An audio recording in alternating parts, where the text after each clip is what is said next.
What's up, guys? Today we're talking about fair and what does old man fair really look like? So, I'm going to be transparent and honest as I always try to be, but I want to be really, really upfront with you guys today.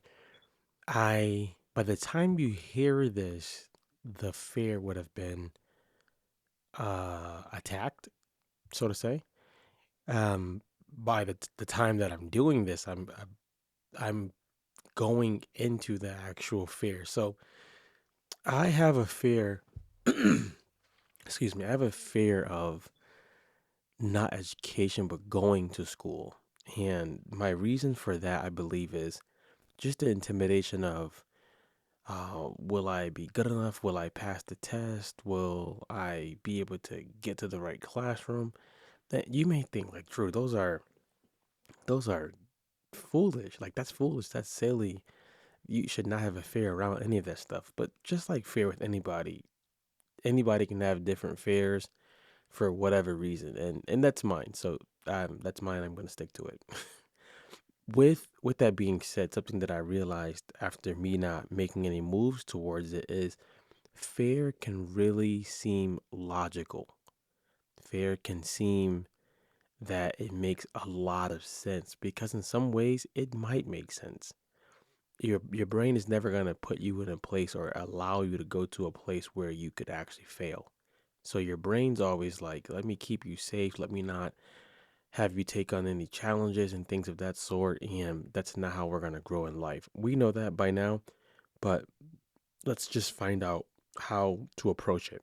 So, this started off by getting into a conversation with my wife, and she mentioned how if you really wanted this thing, you would be making the steps to go towards it, and that was a hard pill to swallow. She was right.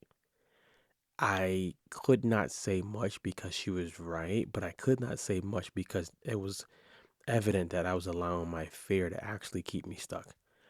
I was like, you know what? I did contact the school. I did do these things and they haven't responded back. And she was like, go up there.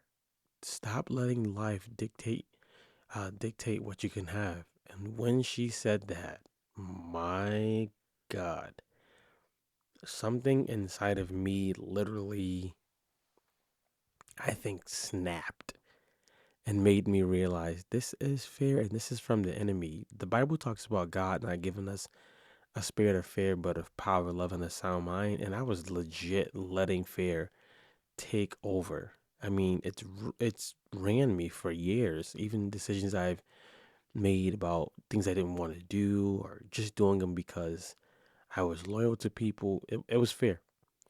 So I told myself I'm going to go into prayer tomorrow, and I'm not going to sit there and beg God for anything. I'm going to ask Him for His direction, His courage. And I got into prayer. I asked God, God, give me the courage. And before I could finish the word courage, it's like He flashed the scripture from Joshua 1 and Joshua 1 and 8 and 9. Have I not commanded you be strong and very courageous? No, you have it in you right now. You need to be courageous. You need to go ahead and step into uh, what I'm showing you now. I want to pull up what the word courageous means in Hebrew because it'll give you a better idea of what I'm talking about. So if you hear me typing, that's me actually typing. This is me live. I don't do any editing to these. I just love to be real with you guys. So the Hebrew term for courage is called Ametz Lev, which literally translates to strength of heart. In Judaism, courage is a core spiritual and ethical trait that extends beyond physical ability.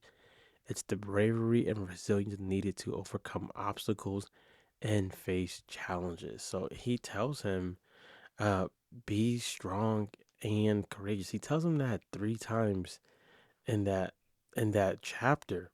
And it's what I believe God was saying to me. No, be strong and courageous.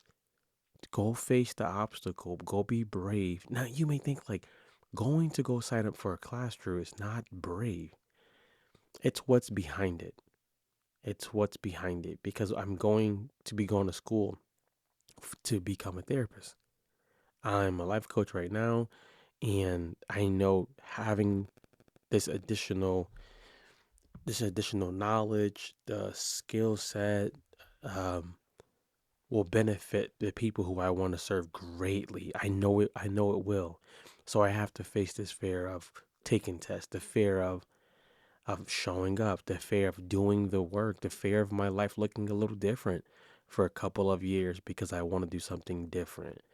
And for anybody out there who faces any type of fear, I want I want to encourage you to think about what's behind the fear that's trying to stop me. What's on the other side? And sometimes that can be the encouragement. That can be the thing that makes you feel like I'm about to get so mad that I'm about to get this. I'm gonna get so mad that I move towards this no matter what. Like this is do or die. This is what it's going to be. This is how I'm gonna maneuver this, and there's no other choice. And why do I say it like that? Because we have to realize that the enemy's not gonna let us just move forward without some fight. And if that fight is in our mind, he doesn't have to do anything. He can just let our mind be the driving force behind us not moving or taking the steps. So I want to encourage you to think or write down what's behind that fear? What's behind it? What is the thing that's actually stopping me from moving forward with this?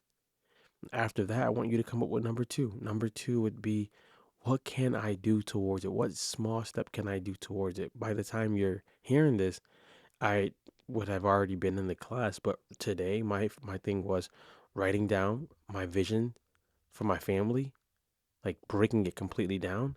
And then my next step is calling the school. I see the dates now that the classes are available. There are times that I can make, and today's goal is to call the school and find out the cost of the program and make it happen. And I know once I do that and once I pay for the schooling, I know I've conquered some form of fear. And with that, you're building momentum. I like to say you're building a mountain of momentum. And that type of momentum that you're building while you're fighting against the fear and things like that, I strongly believe plays out in multiple areas of your life, multiple areas. So I'm using this to be honest with you guys, to be transparent, to also encourage you. One of the fears that I help men with is, being truthful to themselves. What do I mean by that? Finally coming to a point like, yo, I'm broken. I've been hurting. I haven't healed. This trauma has been running my life. This trauma has caused me to not make better connections. It's caused me to not have a fruitful relationship, maybe with my wife, maybe my spouse, maybe my kids. Or this thing has stopped me from being in shape or getting in the gym mentally, physically, and spiritually. Trauma, as we know, can be something that limits us, and then fear on top of that makes us feel, don't go touch that. Don't go mess with that because you don't have the tools, right? I strongly encourage you, if you are a man and I'm talking to you, I'm on your street, let's connect. I do consultations, I do sessions with men to help them not just see what is happening, but how do we make a step forward? Sometimes the step forward is not logical. Sometimes the step forward is minute, but the step forward is still a step forward, as they would say in the world. A win is a win. I strongly believe that. If that's you, if you feel that uh, you could you could use the extra support, you can use the extra help, truecost.com, hit me up, book a consultation, and let's get started. To wrap it all up, I want to remind you that fear may not leave as fast as you think. So, something I used to tell my students with fitness is, if fear's not going to leave, grab it by its collar and drag it along until either it suffocates or it lets go. Either way, some one of us is going to win. Either way, one of us is going to win. And if one of us is going to win, then hey, I'm going to be the winner. But I want you to approach the fear. I want you to realize that God's not giving you a spirit of fear, but He's giving you a spirit of power, love, and a sound mind. With that being said, go attack the fear. Let's connect drewcost.com or catch me on social media at Coach Drew Cost. And let's be great. Be great, guys. I'm out of here.